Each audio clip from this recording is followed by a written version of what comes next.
Sustainable innovation is a better way forward as an organization. And this better way forward includes multiple perspectives that span beyond the needs of the customer and the needs of the shareholder. Organizations that are looking to innovate in a sustainable way are able to both move and be moved in the communities in which they operate.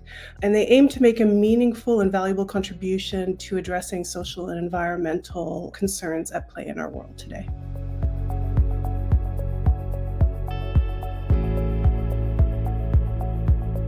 Climate change and the global social conflicts are accelerating, and the impacts of those events are severe and I think deeply felt in our world. Organizations who fail to accept responsibility for the environmental and social harms they inflict on the world, I think will increasingly face existential risks as an organization, both from the environment and from the social context in which they operate. And so the question before the majority of us at this time isn't whether we need to accelerate our collective response, but how to do so, which is really the better question to be asking ourselves right now, I think.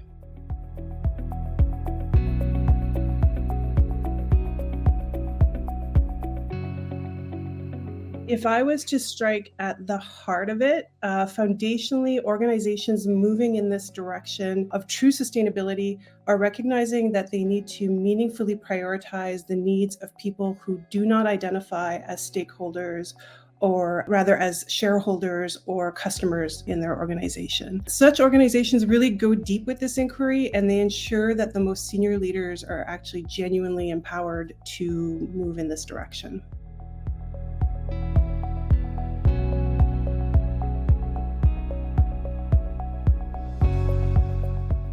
The thing that I think is interesting is that there's many unique answers to that questions and unique perspectives to that questions, so that perhaps one of the hardest barriers facing us today is our ability to hold those multiple perspectives as each being unique and true from their point of view all at once. So I'd say that's one of the barriers maybe that's holding us back, is being able to hold multiple perspectives with integrity. That said, I'd offer that one barrier facing our world today is a lack of conviction and leadership to navigate the conflicts before us. We see this everywhere when we see leaders who seek to divide rather than unite, who seek to deny or dismiss or minimize on some level key issues like climate change and social change in our organizations and in the world. And therein lies a true conundrum, because the leaders that we need are having to do battle with a long tradition and culture of kind of egocentric leadership at play in our world today. And they have to do that in addition to sort of developing and growing sustainable innovation in their organizations. So the leaders that I work with are grappling with this stuff every day in their work and life, to live and work with purpose, to embody their values genuinely. Whatever they don't achieve in their lifetime, they will pass on to their children or to the people that they have touched in their lives. They recognize value and come to trust this in themselves.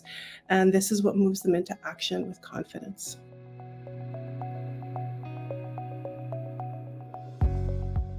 The missing agile value is prioritizing environmental and social impact ahead of maximizing profit. And I believe that when the writers of the manifestos, of the Agile Manifesto, came together, they lacked, I think, the lived experience to be able to appreciate that the manifesto needed to bring a certain moral backbone in order to implement the many values and principles that they put forth about creating a more human-centered workplace.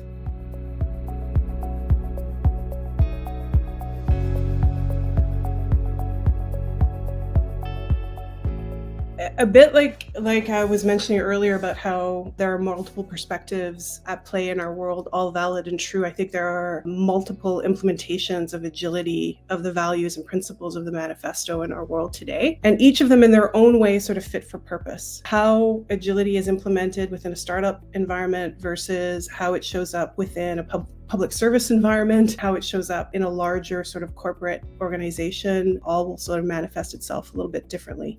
That's the beauty of values and principles to a certain extent, is they allow you the space and bandwidth to create something that is fit for purpose. But the values and principles continue to challenge you on that front, right? Because there's an aspect of there's always room for growth and room for improvement there. So where are we on our journey? It really depends on who you ask. To me, I think the thing that's marvelous about the Agile Manifesto is that it still seems to find resonance in our organization with people today, some 20 odd years later after its original inception.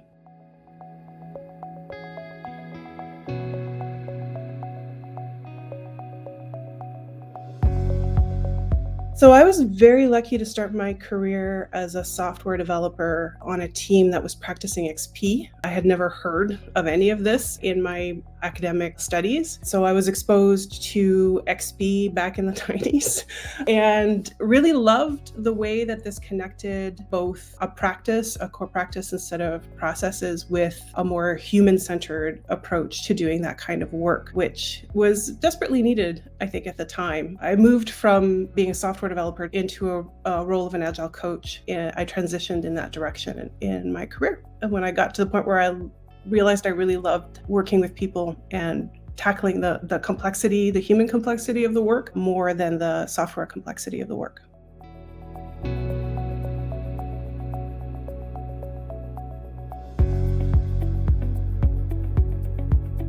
Oh, yes, of course. I think the values and principles are written in a way that you can create them sort of fit for purpose within your organization.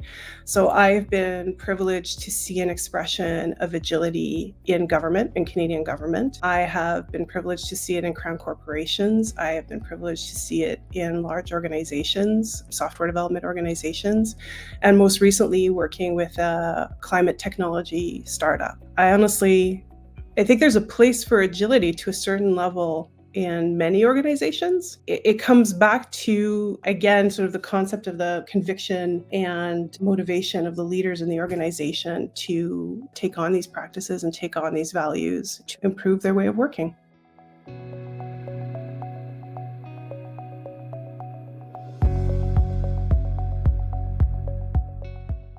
I think the word I like to use is positive, rather than optimistic, if you will. I trust in our inherent humanity to want to do good work in the world, to want to be of benefit to the world. I have seen it time and time again in different organizations with different leaders really struggling and grappling with the context in which they find themselves and really wanting to create a better place. I've come to trust that. I don't really hope anymore. I just trust, because I've had enough experience, I think, within various organizations to see it manifest itself in different ways. So yeah, I'm positive.